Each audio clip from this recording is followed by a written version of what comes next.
அறிவோம் ஆரோக்கியம் நேயர்கள் அனைவருக்கும் அன்பான வணக்கங்கள். நான் ஸ்ரீவர்மா மருத்துவமனையின் மகளிர் சிறப்பு மருத்துவர் ஜெயரூபா. இந்த நாள் இனிய நாளாக அமைய என்னுடைய மனமார்ந்த வாழ்த்துக்களும் பிரார்த்தனைகளும்.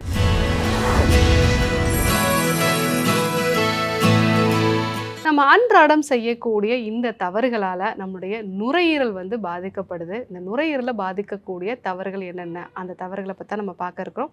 அதை சரி செய்யக்கூடிய 5 மூலிகைகளை பற்றியும் நம்ம தெரிஞ்சுக்க இருக்கிறோம். ஸோ ரெகுலராக நம்ம பண்ணக்கூடிய தவறுகள்னு பார்த்தீங்க அப்படின்னா, நம்ம வீட்டுக்குள்ளேயே இருக்கிறது, அந்த வீடும் காற்றோட்டம் இல்லாமல் இருக்குது. இது நிறைய நம்ம பெண்கள் கிட்ட பார்க்குறோம். ஸோ தொடர்ந்து வீட்டுக்குள்ளே இருக்காங்க, நல்ல ஒரு காற்றோட்டம் இல்லை அப்படின்னா, ஸோ அவங்களுடைய சுவாசத்துக்கு தேவையான அளவு ஆக்சிஜன் இருக்காது. அதனால் அவங்களுக்கு அடிக்கடி சளி தொந்தரவுகள் வரதை பார்க்கலாம். ஸோ நுரையீரலில் காற்று பற்றாமல் இருந்தது, ஆக்சிஜன் குறைவாக இருந்தது அப்படின்னாலே அவங்க ரொம்ப மனதளவில் இரிட்டேட்டடான ஒரு நபராக இருப்பாங்க. ஸோ வீட்டுக்குள்ளே அடங்கி இருக்கிறது, நல்ல காற்றோட்டம் இல்லாமல் இருக்கிறது, இதுதான் நம்ம ரொம்ப காமனாக பண்ணக்கூடிய ஒரு தவறாக இருக்குது. ரெண்டாவது, மேலோட்டமான ஒரு மூச்சு எடுத்துக்கிறது. ஸோ இப்போல்லாம் நம்ம பார்த்திங்கன்னா ஒரு பதட்டமாகிறோம் அப்படின்னா நம்மளுடைய சுவாசத்தை கவனித்து பாருங்கள், ரொம்ப மேலோட்டமான ஒரு சுவாசமாக தான் இருக்கும். ஸோ நம்ம கவனித்து பார்க்கும் பொழுது நம்ம நுரையீரல்களில் 4 வகையான லோப்ஸ் இருக்குது அப்படின்னு சொல்லுவோம், 4 வகையான அறைகள் இருக்குதுன்னு சொல்லலாம். இதில் பெரும்பாலும் எல்லாருக்குமே அந்த மேலே இருக்கக்கூடிய 2 அறையில் தான் நம்ம சுவாசிக்கிறோம். ஆழமான மூச்சை உள்ளே இழுக்கும் பொழுது தான் நம்மளுடைய அந்த 4 பகுதிகளுமே, அதாவது ஒவ்வொரு நுரையீரல்லையுமே 2 பகுதிகள் இருக்கும். ஸோ இந்த 4 பகுதியுமே உங்களுக்கு முழுமையான அளவுக்கு காற்றை உள்ளே எடுக்கக்கூடிய நிலை ஆழமான சுவாசத்தில் தான் இருக்குது. அதற்காக தான் பிராணாயாம பயிற்சிகளை நம்ம செய்ய சொல்கிறோம். ஸோ ரொம்ப மேலோட்டமான ஒரு சுவாசம் இருக்குது. உடல் எடை அதிகமாக இருக்கக்கூடிய நபர்கள், மனப்பதட்டம் இருக்கக்கூடிய நபர்கள், ஸோ செரிமான கோளாறு இருக்கக்கூடிய நபர்கள், இவங்க எல்லாத்துக்குமே மேலோட்டமான ஒரு சுவாசம் தான் இருக்கும். ஸோ அதனால் கூட உங்கள் நுரையீரல் ரொம்ப சீக்கிரமாக பாதிக்கப்படலாம். மூன்றாவது, அதிகமான புகை தூசி இருக்கக்கூடிய இடங்கள்ல நம்ம இருக்கிறது. இப்போ வீட்டிலேயே சமைக்கிறோம் அப்படின்னா கொஞ்சம் வென்டிலேட் ஆகி வெளியே போகிற மாதிரி நம்ம ஜன்னல்களை திறந்து வச்சு நம்ம பண்ணுறது. இல்லை அதிக தூசி இருக்கக்கூடிய இடங்கள்ல இருக்குது அப்படின்னா அதுக்கேற்ற மாதிரி நம்ம மாஸ்க் போட்டுக்கிறது. இதெல்லாம் நம்ம ஃபாலோ பண்ணலை அப்படின்னா நம்மளுடைய அந்த மூக்கோட உள்பகுதியில் இருக்கக்கூடிய சளிச்சவு அப்படிங்கிறது அடிக்கடி இரிட்டேட் ஆகும். இதனால் நமக்கு நோய் எதிர்ப்பு சக்தி குறைய ஆரம்பிக்கும். ரொம்ப ஈஸியாக நமக்கு இன்ஃபெக்ஷன் நுரையீரலுக்கு போயிடலாம். நான்காவது, ரொம்ப காமனாக தண்ணீர் குடிக்காமல் இருக்கிறது. ஸோ தண்ணீர் குடிக்கலை அப்படின்னா நம்ம வாயோட உள்பகுதி, மூக்கோட உள்பகுதி, இங்கெல்லாம் தான் கிருமிகள் ஈஸியாக நுரையீரலுக்கு போகக்கூடிய பாதைகள். இந்த இடங்கள் எல்லாமே வறண்டு போக ஆரம்பிச்சிடும். அந்த மாதிரி வறண்டு போக ஆரம்பிக்கும் பொழுது தான் நமக்கு ஈஸியாக இன்ஃபெக்ஷன் உள்ளே போயிடும். ஏன்னா ஒரு கிருமி உள்ளே போகாமல் தடுக்கிறதுக்கு தான் இந்த சளிச்சவுகள் ரொம்பவே சென்சிட்டிவாக இருக்கும். ஸோ அந்த கிருமி உள்ளே போன உடனே அங்கே நீரை சுரந்து நமக்கு அதை கிருமியை வெளியேற்றக்கூடிய தன்மை இருக்கும். அது வறட்சி அடைஞ்சிச்சு அப்படின்னா இந்த கிருமிகள் டைரெக்டாக நம்மளுடைய நுரையீரலுக்கு போயிடும். ஸோ அடுத்ததாக புகைப்பிடித்தல். இந்த புகைப்பிடித்தல் அப்படிங்கிறது பாசிவ் ஸ்மோக்கிங்காகவும் இருக்கலாம். புகைப்பிடிக்கக்கூடிய நபர்கள் இருக்கக்கூடிய இடத்துல நாம் இருந்தாலும் கூட இதனால் நம்மளுடைய மூக்கோட உள்பகுதி, அதே மாதிரி நுரையீரல், காற்று குழாய்கள் எல்லாமே இரிட்டேட் ஆகி ரொம்ப ஈஸியாக நமக்கு இன்ஃபெக்ஷன் வரலாம். ஸோ அடுத்ததாக சன்லைட் எக்ஸ்போஷரே இல்லாமல் இருக்கிறது.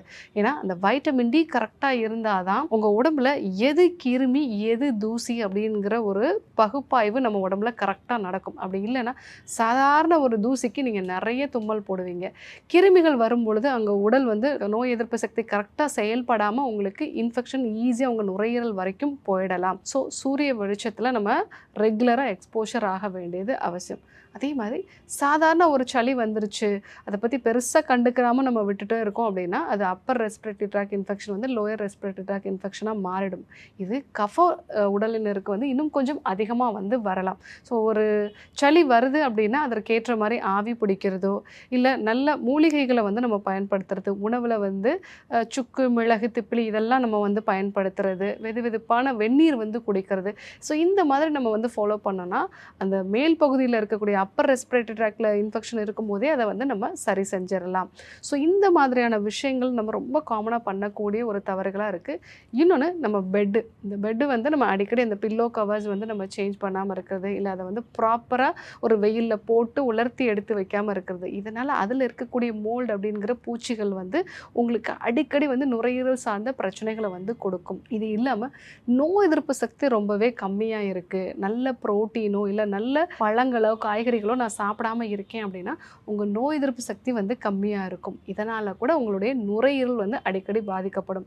இந்த 10 விஷயங்கள் தான் உங்கள் நுரையீரல் வந்து அடிக்கடி பாதிக்கப்படுறதுக்கு அன்றாடம் நம்ம செய்யக்கூடிய தவறுகளாக வந்து இருக்குது.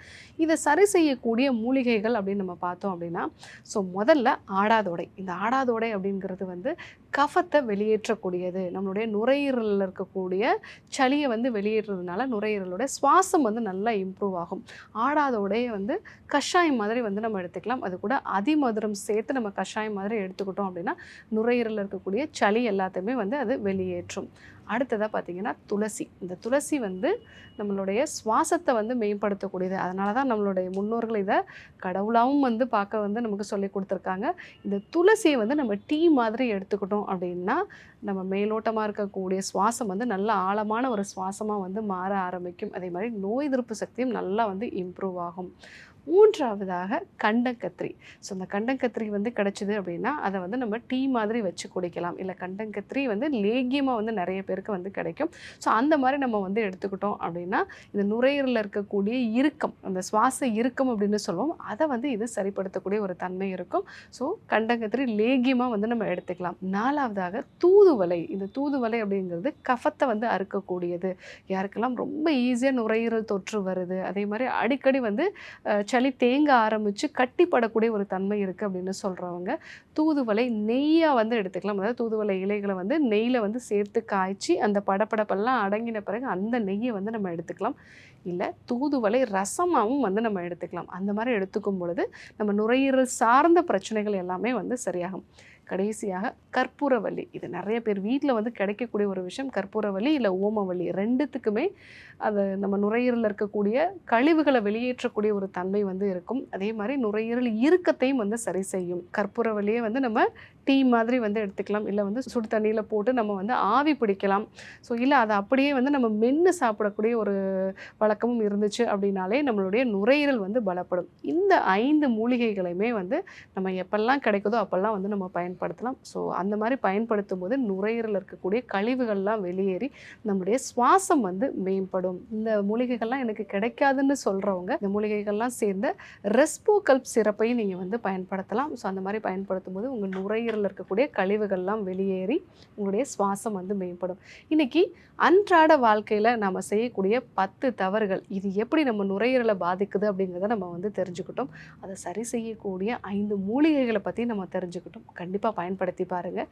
இதே போன்று ஒரு நல்ல தகவலோடு உங்களை சந்திக்கிறேன். நன்றி, வணக்கம்.